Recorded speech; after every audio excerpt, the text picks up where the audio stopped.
अस्सलामुअलैकुम व्यूवर्स।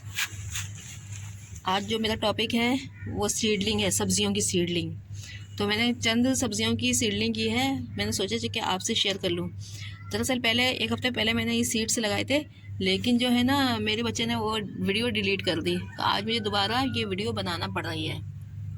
ये देखें, ये सीड हैं मैंने उगाए हैं। इसमें धनिया उगाया है और इसमें भी धनिया है, इसमें मूली है, इसमें शलजम है, ये भी शलजम है और ये भी शलजम है। ये मूली है और ये मिर्च है। और इसमें भी तकरीबन तीन तीन गमलों में जो है मैंने ये सारी वैराइटीज़ रखी हैं। धनिया 3 है गमले और ये शलजम 3 है और मूली 3 है। इस तरह से ये देखें, ये मूली है, स्प्राउट हो चुकी है और इसके एक एक लीव आया है। इसको ट्रू लीव इसको फॉल्स लीव कहते हैं और कॉटिलेडन कहते हैं। इसके बाद कॉटिलेडन, ये जो दिख रहा है ये कॉटिलेडन है। तो इसके बाद जो लीव आएंगे और ये 4 लीव बन जाएंगे तो इसको ट्रू लीव कहते हैं। ठीक है, अभी मैंने छोटे पॉट्स में इनको ग्रो किया है क्योंकि ये मूली है और मूली की जड़ जो है, जड़ तो नहीं होती, वो स्टेम होता है जिसको हम खाते हैं। उसके ऊपर छोटी छोटी जड़ें लगी होती हैं।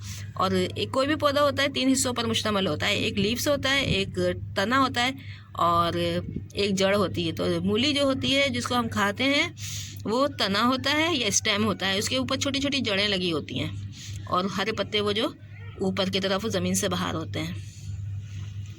ठीक है, ये थोड़ी सी मैंने बॉटनी बता दी क्योंकि मुझे पता है बॉटनी में ये इसको तना कहते हैं। अच्छा, इसी तरह से ये शलजम है। शलजम ये मैंने सिर्फ ना ये छोटे गमलों में अभी मैंने ये शलजम को उगाया है।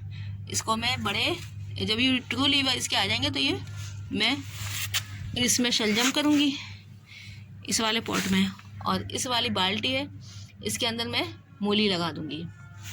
और धनिया तो मेरे छोटे पॉट्स में ही अच्छे अच्छे हो जाएंगे।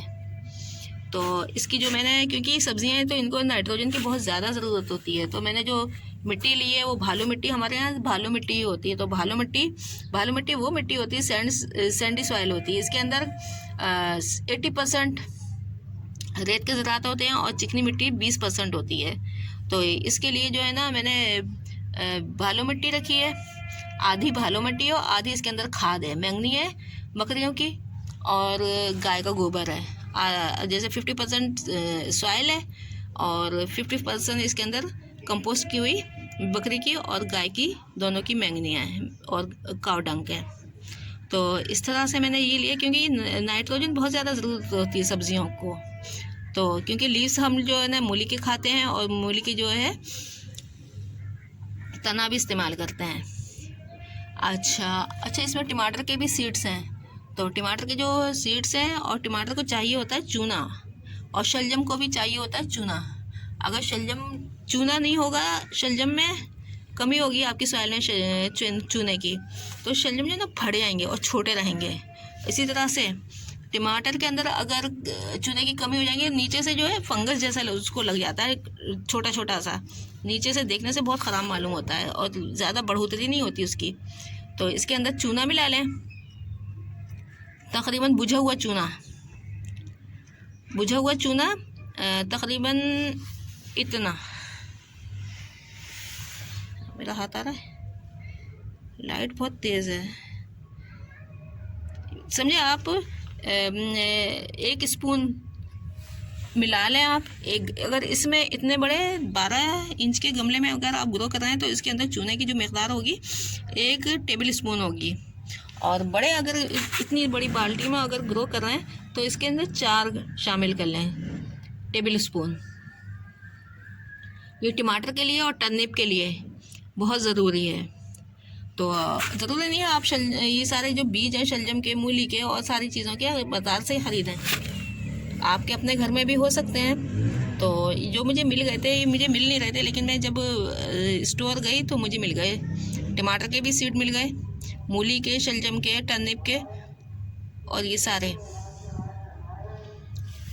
ठीक है, और ये जो बड़ा सा पॉट है 22 इंच का, तो इसके अंदर मैंने टिंडा गाड़ा है। टिंडे की बेल है, लेकिन 1 महीने पहले मैंने गाड़ दी, इसलिए कि ये मुझे बीज मिल गए थे। तो 1 महीना पहले, हालांकि जनवरी के आखिर में और फरवरी में ये बोई जाती हैं, उगाई जाती हैं। और इसके अंदर लौकी के हैं, इस पर थोड़ा थोड़ा अभी स्प्राउट हो रहा है, शायद कैमरे में आ जाए। और इसके अंदर हैं तुरई के, थोड़ी थोड़ी स्प्राउटिंग हो रही है, शायद नज़र आ जाए, क्योंकि भी मुझे मिल गए थे, शॉप के ऊपर मिल गए, तो मैंने 1 महीने ही पहले इसको बुआई कर दी। ये फसल तैयार होगी तकरीबन गर्मियों में, 4-5 महीने में बेलों की फसल तैयार हो जाती है। तो धनिया आपको अपने घर से ही मिल जाएंगे, टमाटर के भी बीज अपने घर से ही मिल जाएंगे, जो बीज आपको मिल सकते हैं। मिर्च के बीज आपको अपने घर से मिल जाएंगे। तो आप इसकी बुआई करें, इंशाल्लाह आपको बड़ी खुशी होगी जब आपके अपने घर की तैयार करता सब्जियां मिलेंगी। व्यूअर्स, ये टब जो है इसके अंदर मैंने मेथी के बीज बोए हैं, जिसको आमतौर से मेथरे भी कहते हैं।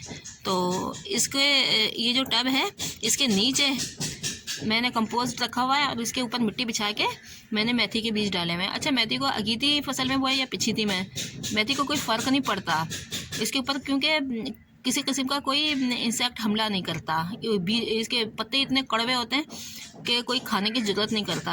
अच्छा, अगीती फसल वो फसल होती है जो नवंबर में और सितंबर और नवंबर में बोई जाती है और ये हमें सर्दियों के शुरू में मिल जाती है, यानी कि इनिशियल क्रॉप।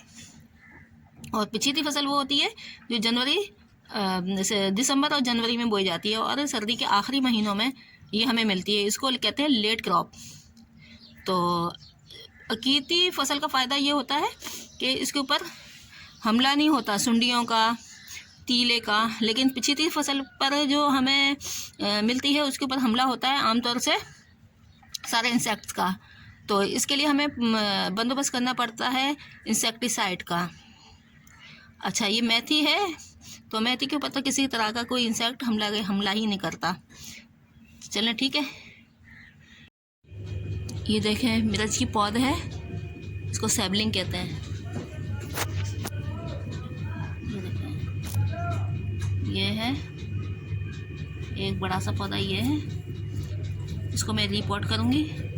अब ये छोटे छोटे हैं, तकरीबन 8-10 इंच का पौधा हो जाता है मिर्च का जब मैं इसको रिपोर्ट करती हूँ, क्योंकि छोटी जो सैबलिंग्स होती हैं बहुत ज़ाया होती हैं। तकरीबन 4-5 इंच की सैबलिंग सही ठीक रहती है। ये देखें, ये मिर्च का पौधा है, इसको भी मैंने रिपोर्ट किया है।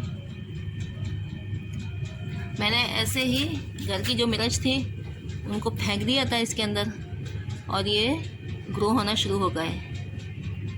सब्जियां उगाना बहुत आसान है। तकरीबन इसकी जो बुआई होती है सब्जियों की सितंबर और नवंबर में हो जाती है। ठीक है, हमारे चैनल को सब्सक्राइब करें, लाइक करें, शेयर करें, कमेंट्स करें।